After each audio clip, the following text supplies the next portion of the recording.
नमस्कार दोस्तों, हिसार में छात्र पिट रहे हैं, सरकार सो रही है। मामला हरियाणा एग्रीकल्चर यूनिवर्सिटी का है, लेकिन उसको हिटलर की छावनी बना दिया गया। छात्रों की चप्पलें बिखरी पड़ी हैं, फर्श खून से सना है और छात्राओं की चीखें भी सुन रहे हैं। लेकिन वो एक शांतिपूर्वक प्रदर्शन कर रहे थे और प्रदर्शन में डिमांड थी स्कॉलरशिप की। और छात्र प्रदर्शन करते हुए वीसी ऑफिस गए, लेकिन वहां गार्ड्स ने उनको आगे नहीं जाने दिया गया और वहां की जो धक्का मुक्की थी छात्रों को महंगी पड़ी और गार्ड्स ने उनको भगा भगा कर मारा। सुबह भी मारा, शाम को भी मारा, रात को भी मारा। रात 12 बजे तक छात्र जो है वो वहां पर अपना इलाज जो है सिविल हॉस्पिटल में लेते रहे।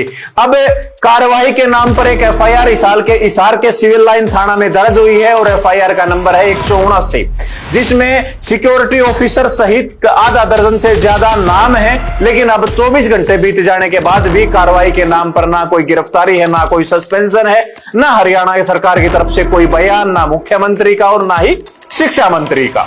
अब जो सीएसओ हैं सुखबीर सिंह, उनके गार्ड्स जो है वो कमांडो की तरह तैनात थे। मारपीट की, गाली गलौज, छात्राओं के साथ दुर्व्यवहार, आपराधिक साजिश। मगर सरकार का रुख देखकर लगता है ये कोई एफआईआर नहीं हुई है, कोई छोटी मोटी बेटोड़े से गोशी चोरी होने वाली खबर है।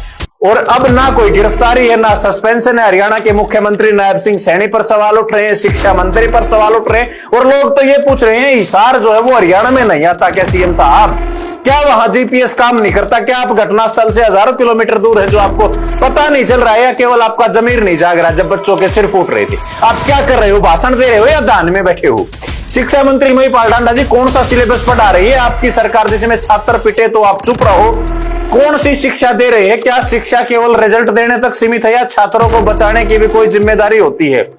वीसी कंबोज साहब, कौन सी किताब में आपने पढ़ा है कि छात्रों के ऊपर पहले लाठी चले और फिर उनसे बात हो? ये कोई प्रशासनिक परीक्षा का सेंटर नहीं, हिसार की एग्रीकल्चर यूनिवर्सिटी है और इस यूनिवर्सिटी में पढ़ने वाले छात्र जो है भविष्य के अन्नदाता बनेंगे, नई नई किस्में जो है वो पैदा करेंगे। लेकिन सिक्योरिटी गार्ड को किसने अनुमति दी उनको इस तरह से पीटने की?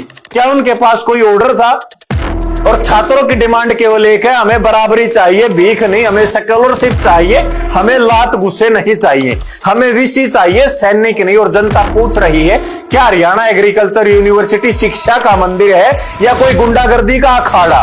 और अब तक कार्रवाई के नाम पर सबके मुंह में दही जमी हुई है। कोई एक बयान तक जो है वो अब तक ना सत्ता पक्ष की तरफ से आया है, केवल विपक्ष की तरफ से एक ट्वीट जो है वो रिट्वीट किया गया। उसके अलावा सब चुप हैं। हरियाणा भर में लगभग दर्जन भर के करीब जो है अलग अलग छात्र संगठन है जो छात्रों की मांग पर दम भरते हैं, छात्रों की लड़ाई लड़ने का दम भरते हैं। लेकिन अब तक केवल एक भी छात्र संगठन जो है वो उनके सामने जो है नहीं आया, मदद के लिए नहीं आया है।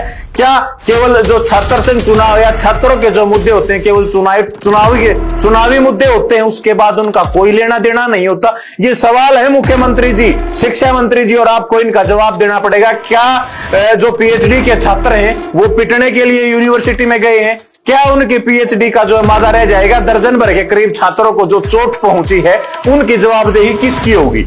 अब छात्र जो मांग कर रहे हैं वीसी साहब को हटाओ, सीएसओ को हटाओ, एफआईआर जो है उसके ऊपर जो है कार्रवाई हो। अब ये कार्रवाई कब होगी ये देखने वाली बात है। लेकिन आप इसके बारे में क्या सोचते हैं वो हमें कमेंट बॉक्स में जरूर लिखें। शुक्रिया।